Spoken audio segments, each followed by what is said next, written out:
आज से हम लोग ये वाली बुक से क्वेश्चन को सॉल्व करना स्टार्ट करेंगे। ये क्लास 6 की बुक है, यूपी बोर्ड द्वारा जारी की जाती है। ये क्लास 6 की बुक, ठीक है। इसको हम लोग कंप्लीट सॉल्व करेंगे, ठीक बेटा।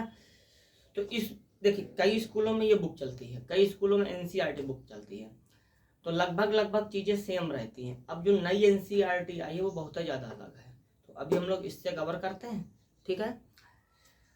चलिए स्टार्ट करते हैं। अब देखिए, सबसे पहला चैप्टर, इस पे इंट्रोडक्शन वीडियो है। तो सबसे पहला अगर हम देखेंगे, आज हम बेटा इस पे सिलेबस का डिस्कशन करेंगे कि आखिर हमारे सिलेबस में कौन कौन से चैप्टर आए हुए हैं। तो देखिए, सबसे पहला चैप्टर अगर हम देखें क्लास 6 के हिसाब से, अगर हम इसमें सबसे पहला चैप्टर देखें तो सबसे पहला चैप्टर इसमें आता है प्राकृतिक संख्याएं।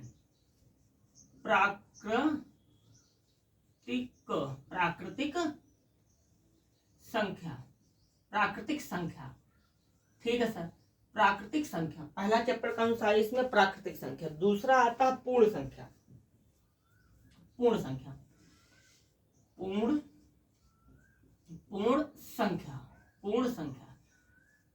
पहला चैप्टर कौन सा है बेटा? प्राकृतिक संख्या, ठीक है। दूसरा चैप्टर कौन सा है बेटा? पूर्ण संख्या, ठीक। तीसरा चैप्टर आता है पूर्णांक। तीसरा कौन सा है बेटा? पूर्णांक है। अब बात ध्यान समझिएगा, पहला प्राकृतिक संख्या, दूसरा पूर्णांक, तीसरा पूर्ण संख्या, तीसरा पूर्णांक। ये 3 चैप्टर हो गए। ये 3 चैप्टर अपने आप में क्लास 6 की जान है। अगर हम इस पर पकड़ बना लेते हैं तो हमारी क्लास 6 की मैथ बहुत बढ़िया होने वाली है, ठीक है। बस एक चीज याद रखना, रेगुलरिटी और कुछ नहीं। चलो आगे समझते हैं। अब क्या करेंगे हम इसमें? जब हमारे पास पूर्णांक तो हो गया, पूर्णांक होने के बाद अब इसमें चौथा चैप्टर आता है हमारा सांख्यिकी। इसी को बोलते हैं सांख्यिकी।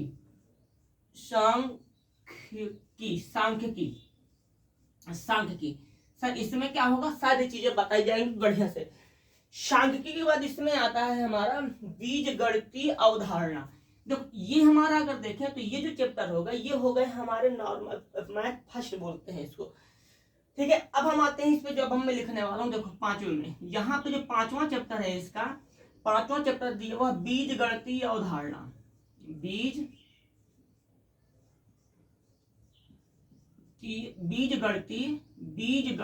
अवधारणा।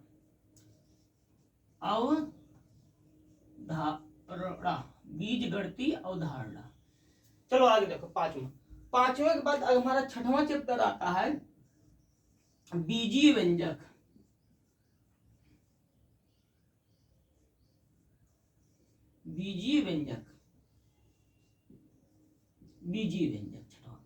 छठवें के बाद 7वां चैप्टर हमारा होगा बीजीय व्यंजक के बाद ज्यामितीय अवधारणा।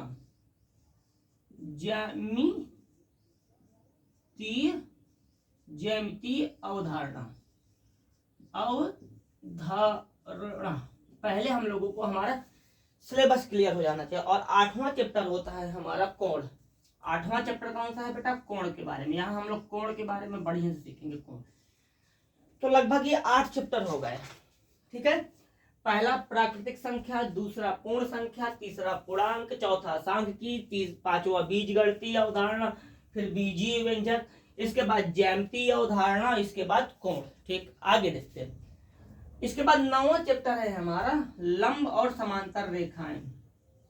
लंब व समांतर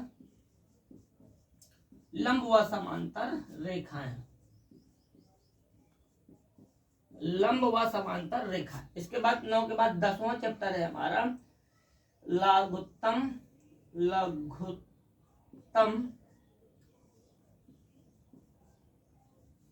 समापवर्त्य एवं महत्तम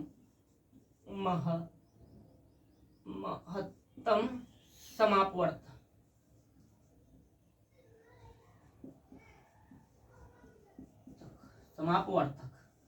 चलिए ठीक, समझ गए। लघुत्तम समापवर्तक और महत्तम समापवर्तक, ठीक। अब इसके बाद इसके बाद हमारा 11वां नंबर आएगा एक चर वाले समीकरण, यानी कि 11वां समीकरण समीकरण समीकरण एक चर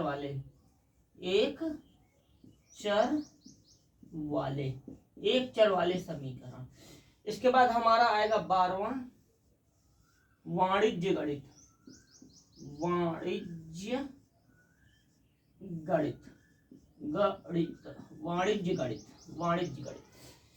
ये हमारे 12 चैप्टर हैं। इन 12 चैप्टर्स के बाद अब जो कहानी बनेगी, देखिए 12 चैप्टर हमने देख लिए, लगभग इस बुक में हमारे पास 16 चैप्टर दिए हुए हैं। बुक मेरे पास सामने रखी हुई है, 16 चैप्टर दिए हुए हैं।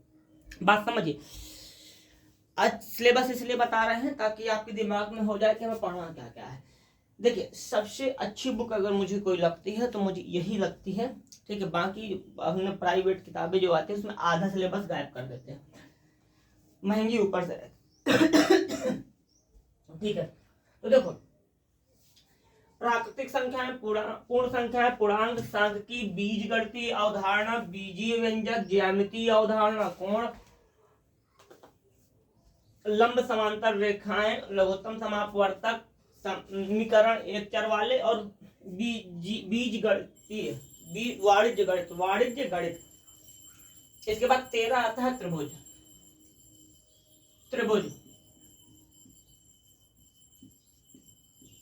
क्या होगा बेटा? त्रिभुज। 13वें नंबर पे त्रिभुज। इसमें त्रिभुज के बारे में आराम से बहुत सारी बातें जानेंगे। 14वां होता है हमारा व्रत। 14वां क्या हो गया? व्रत। 14वां व्रत हुआ, ठीक है। चलिए आगे बढ़ते हैं। इसके बाद 14वां व्रत होने के बाद जब हमारा आता है 15 संमितता, तो जगह नहीं है तो इसको इरेज करना पड़ेगा, बगल में लिख देता हूँ, अब कौन ज्यादा बचे हैं यहाँ पे। 15 नंबर पे हमारा आता है संमितता।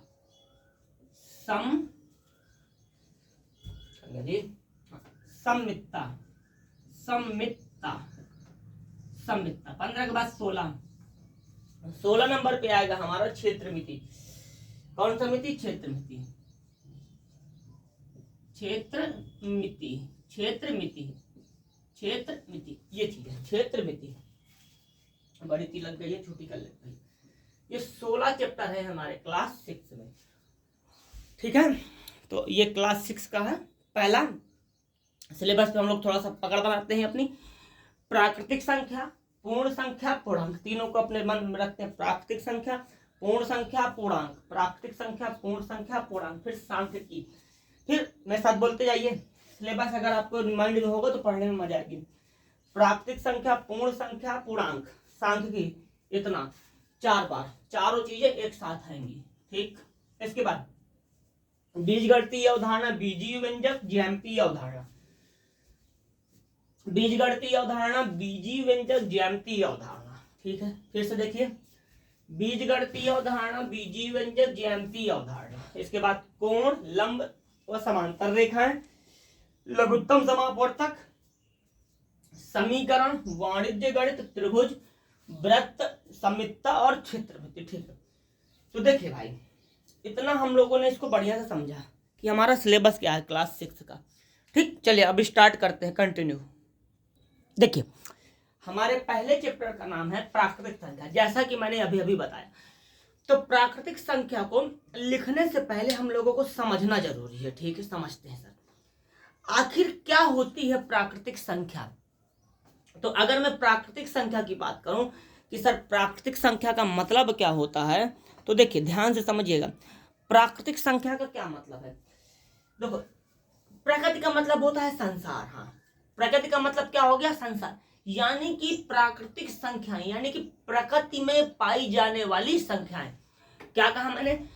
प्रकृति में पाई जाने वाली संख्याओं को हम लोग क्या कहते हैं? प्राकृतिक संख्या कहते हैं, ठीक है। समझ पा रहे हैं बात को? यानी कि फिर से मैं अपनी बात को रिपीट कर दूं कि प्रकृति में जो पाई जाएगी संख्या, उसको क्या बोलेंगे हम लोग? प्राकृतिक संख्या बोलेंगे, ठीक है। सर आपने हमें बताया कि प्रकृति में पाई जाने वाली संख्याओं को प्राकृतिक संख्या कहते हैं, तो कौन कौन प्रकृति में पाया जाता है?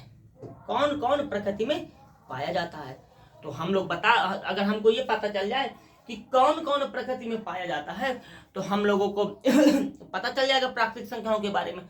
तो बस मेरा इतना कहना है, मेरी बात ध्यान से सुनिए, मेरा इतना कहना है कि प्राकृतिक संख्या जो हमने बताया कि प्रकृति में पाई जाती है, देखो अभी मेरे पास अगर यहाँ देखो, एक मिनट रुकना थोड़ा सा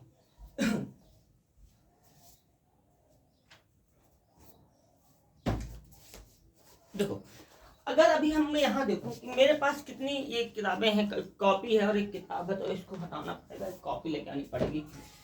चलो ये रही ये रहा, देखो ध्यान से अभी अगर आप करके बताओ कि मेरे पास कितनी किताबें हैं, जो तुम लोग कितनी कॉपियां हैं, तो आप लोग क्या कहोगे, सर 1 2 और ये 3। तो अगर मेरा क्वेश्चन ये है कि मेरे पास कितनी किताबें, तो आप कहोगे भैया आपके पास तीन कॉपियां हैं, ठीक है 3 कॉपियां।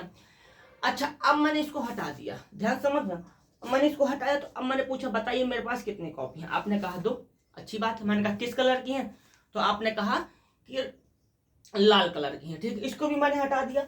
अब मैंने पूछा बताइए ये किस कलर की कॉपी है और कितनी कॉपी है मेरे पास, आपने कहा सर यहाँ भैया आपके पास 1 कॉपी है, यहाँ पे 1 है ठीक है, कलर रेड है।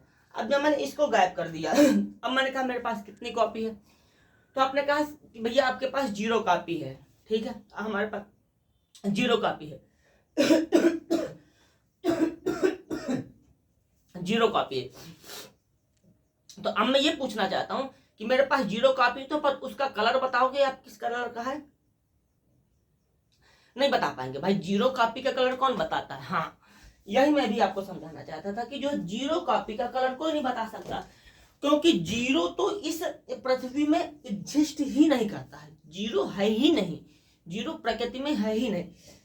तो भैया कौन लोग हैं प्रकृति में, तो प्रकृति में 1 है, 2 है, 3 है, 4 है, 5 है, 6 है, 7 है, बात समझे एक मिनट चलो देखो, तो ठीक समझ गए। एक सपोज एक एग्जांपल लेते हैं, उससे ज्यादा समझ में आएगा। तुम्हारे कितने दोस्त हो सकते हैं, सोचो बताइए, तुम्हारे पास स्वयं के कितने दोस्त हो सकते हैं। किसी के पास 5 होगा, किसी के पास 4 होंगे, किसी के पास 3 होंगे, किसी के पास 2 होंगे। ऐसा कोई बच्चा है जिसके पास 0 दोस्त हो, अगर 0 दोस्त है तो हमें उससे मिलवा दो, नहीं मिलवा पाएगा, क्यों, क्योंकि 0 जो है प्रकृति में होता ही नहीं, उसका 0 दोस्त प्रकृति में आएगा ही नहीं। तो प्राकृतिक संख्या क्या हो गई, ऐसी संख्या जिनको हम गिनने में यूज करें। कैसे गिनने में, देखो अभी मेरे पास, एक मिनट जस्ट मिनट, जैसे ये है, अभी मेरे पास हाथ में कुछ ये दाने हैं, दिख रहा है ना, दिख रहा, हाँ दिखा। अगर अब मैं इनको गिनना चाहूँ तो देखो 1 2 3 4 5 6 7 8 9 10, यानी कि जो मैंने संख्याएं गिनी 1 2 3 4 5 6 7 8 9 10, इन्हीं संख्याओं को हम लोग प्राकृतिक संख्या कहते हैं। इनको हम लोग एक और नाम से भी बोल सकते हैं, गिनने वाली संख्या, यानी कि गिनने वाली संख्याओं को हम लोग क्या कहते हैं, प्राकृतिक संख्या कहते हैं, ठीक है। तो सबसे पहले हम लोग हेडिंग डालेंगे प्राकृतिक संख्या, ये तो चैप्टर का नाम हो गया, अब हेडिंग पे हम लोग डालेंगे प्राकृतिक संख्या। मुझे लगता है प्राकृतिक संख्या के बारे में काफी हद तक क्लियरिटी आ गई होगी, नहीं आई होगी तो अभी हम लोग करते चलेंगे तो आ जाएगी। देखिए प्राकृतिक संख्या है, प्राकृतिक संख्या भाई इंग्लिश में इसका नाम होता है natural number, NATURAL, natural number. प्राकृतिक संख्या है natural number, NUMBER, natural number. अब बात ध्यान से समझिएगा, तो डिफिनेशन तो मैंने बता ही दिया, बस लिखवा देते हैं। देखिए यहां लिखा जाएगा ऐसी संख्याएं, ऐसी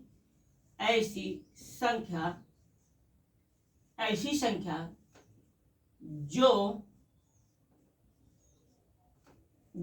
जो प्रकृति में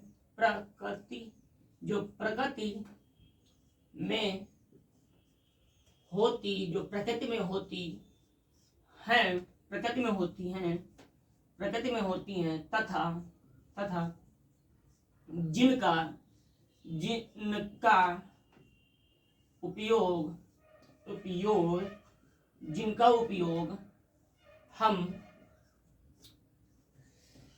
वस्तुओं वस्तुओं वस्तुओं जिनका उपयोग हम वस्तुओं को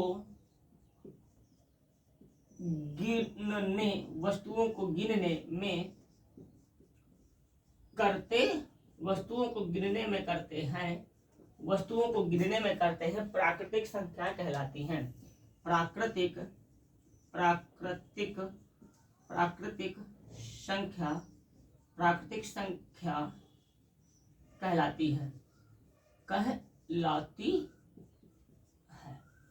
संख्या कहलाती है। ठीक है, बात समझ में आ गई। जिन संख्याओं का उपयोग हम वस्तुओं को गिनने में करेंगे वो क्या कहलाएंगी, वो हमारी प्राकृतिक संख्या कहलाएंगी। प्राकृतिक संख्या देखो बेटा, गिनती की शुरुआत कहाँ से होती है भैया, एक से। देखो तो 1, 2, 3, 4, 5, 6, 7 कहाँ तक। अब देखो बच्चों, प्राकृतिक संख्या हमारी 1 से शुरू होती है, हाँ, और कहाँ तक जाती है बेटा, कभी गिनती खत्म नहीं होती है। जो हमारी कोचिंग में बच्चे पढ़ते हैं उनको मैंने पहले भी बता दिया है कि जो कहानी है इसकी वो 1 से तो शुरू होती है। कहाँ से शुरू होती है, 1 से। 1, 2, 3, 4, 5, 6, 7, 8 इस तरीके से ये गिनती 100 में नहीं खत्म होती। 100 के बाद 101 आता है, 102 आता है, 103 आता है, 104 आता है, 105 आता है। तो ये गिनतियां लगातार आगे बढ़ती चली जाती है। कहाँ तक जाती है बेटा, अनंत तक। तो अनंत को हिंदी में लिखते हैं अनंत, और इसको गणित की भाषा में उल्टा 8 लिटा के बना दिया जाता है। कैसा बना दिया, लिटा के बना दिया। क्या बनाया, लिटा के। तो कहानी क्या क्या हो गई भाई, प्राकृतिक संख्या ऐसी संख्या जो प्रकृति में होती हैं तथा जिनका उपयोग हम वस्तुओं को गिनने में करते हैं प्राकृतिक संख्या कहलाती है। प्राकृतिक संख्या एग्जाम्पल क्या हो गया, 1, 2, 3, 4, 5, 6, 7, 8, 9, 10। ठीक है, बात समझ में आ गई। डैश अनंत। अगर एक छोटी सी बात पूछी जाए जो सबसे ज्यादा क्वेश्चन पूछा जाता है कि सबसे छोटी प्राकृतिक संख्या, देखिए वो सब बातें हटाते हैं, एक चीज ये बताओ, प्राकृतिक संख्याओं की शुरुआत हमने कहां से किया था, 1 से किया है कि 2 से किया है कि 3 से किया, सोच के बताओ बेटा। प्राकृतिक संख्या को हमने कहां से शुरू किया, सोचिए। तो इसको देखने के बाद हमें पता चलता है कि प्राकृतिक संख्याओं की शुरुआत हमने बेटा 1 से किया। 1 से पहले तो कुछ है ही नहीं, 1 से पहले कुछ नहीं है। तो जब 1 से पहले कुछ नहीं है तो हमने शुरुआत कहां से किया, शुरुआत हमने 1 से किया। तो यहां लिखेंगे प्राकृतिक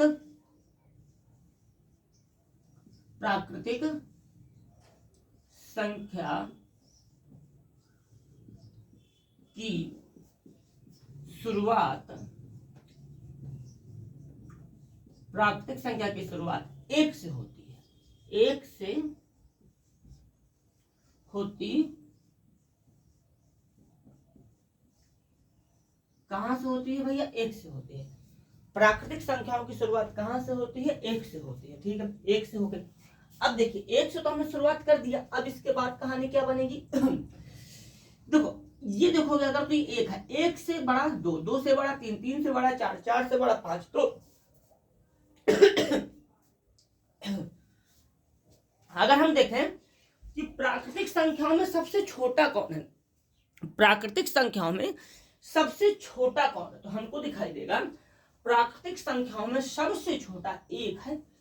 तो इसी को बोला जाता है सबसे छोटी प्राकृतिक संख्या। क्या बोलेंगे, सबसे छोटी प्राकृतिक संख्या। सबसे छोटी प्राकृतिक संख्या क्या हो गई हमारी, 1 हो गई। यहां लिखते हैं सबसे छोटी प्राकृतिक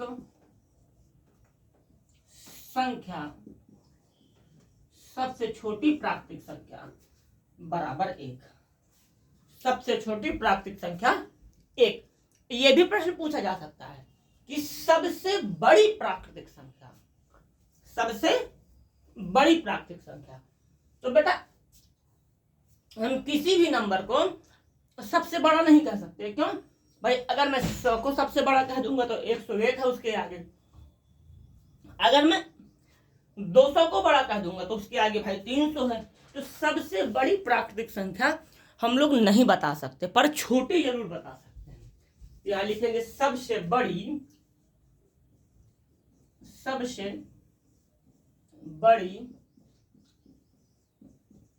प्राकृतिक संख्या हम नहीं बता सकते हैं। सबसे बड़ी प्राकृतिक संख्या हम नहीं बता सकते। बताइए भाई, कंफर्म? कोई दिक्कत? हाँ भाई देखो, अभी तक हमने एक परिभाषा बढ़िया से समझ लिया है, ठीक है। तो अब आती है उसकी बारी लिखने की। तो आप वीडियो रोक किए पीछे जाइए, लिखना शुरू करिए, ठीक है। अब हम आगे पढ़ते। देखिए, अब हमने प्राकृतिक संख्या तो समझ लिया। अब यहाँ पे जो अगली हेडिंग है वो है संख्यांक। कौन सा संख्यांक? संख्यांक। देखिए,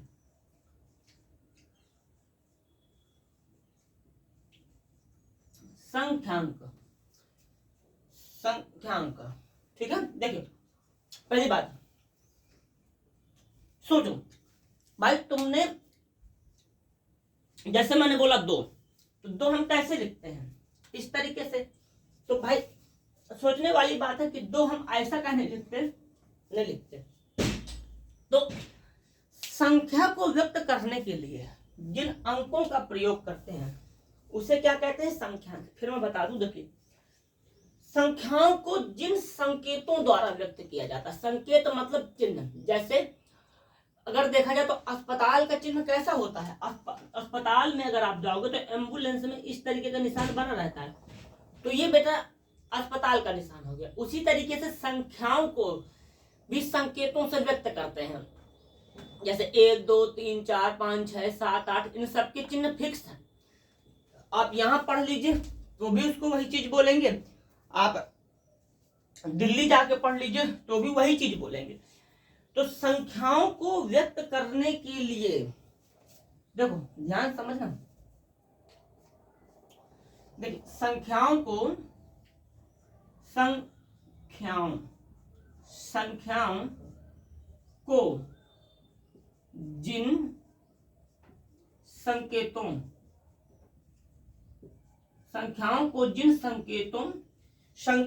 जिन संकेतों द्वारा व्यक्त किया जाता है। संख्या बात समझ में आएगी ना? जिन संकेतों द्वारा व्यक्त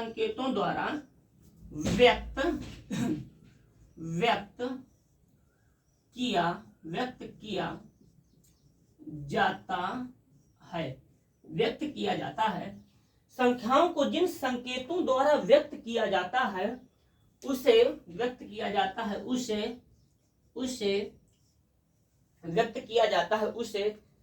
संख्याओं को जिन संकेतों द्वारा व्यक्त किया जाता है उसे संख्यांक कहते हैं। क्या कहते हैं भैया? संख्यांक।